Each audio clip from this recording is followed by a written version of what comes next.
असं आहे की आपल्या सोशल मीडियावर एक व्हिडिओ मोठ्या प्रमाणामध्ये व्हायरल होतोय।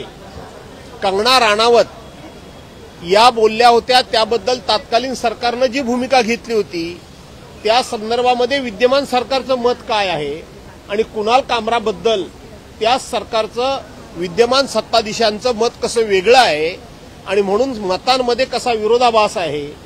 आपल्या बाजूला असेल तर त्यावेळेला त्याच्यावर कायद्याचा बाडगा उगारायचा आणि आपल्या विरोधातला असेल तर त्यावेळेला मात्र त्याला तत्व आणि निष्ठा शिकवायच्या आणि म्हणून सत्ताधाऱ्यांची ही दुहेरी भूमिका आहे।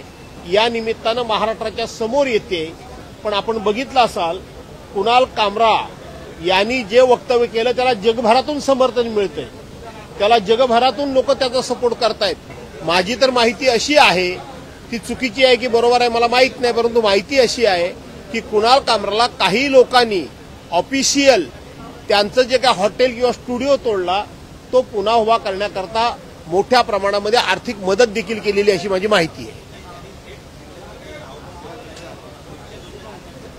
मी सांगितलं ना, त्यांनी फक्त टोपी फेकली, त्यांनी कोणाचं नाव नाही घेतलं आणि कुणी त्याच्यासमोर डोक्यात त्या टोपीसमोर आपलं डोकं पुढं करायची ह्यांना गरजच काय होती आणि म्हणून ते केलं ह्यांनी। मला असं वाटतं की कामरा पळालेला नाही। कामरानं स्पष्टपणे सांगितलेलं आहे मी माफी मागणार नाही। कामरानं सांगितलंय मी काही चुकीचं मी केलेलं नाही, मी कॉमेडियन आहे, एक विडंबनात्मक मी काव्य केलं, ते माझं काव्य करणं हा माझा अधिकार आहे।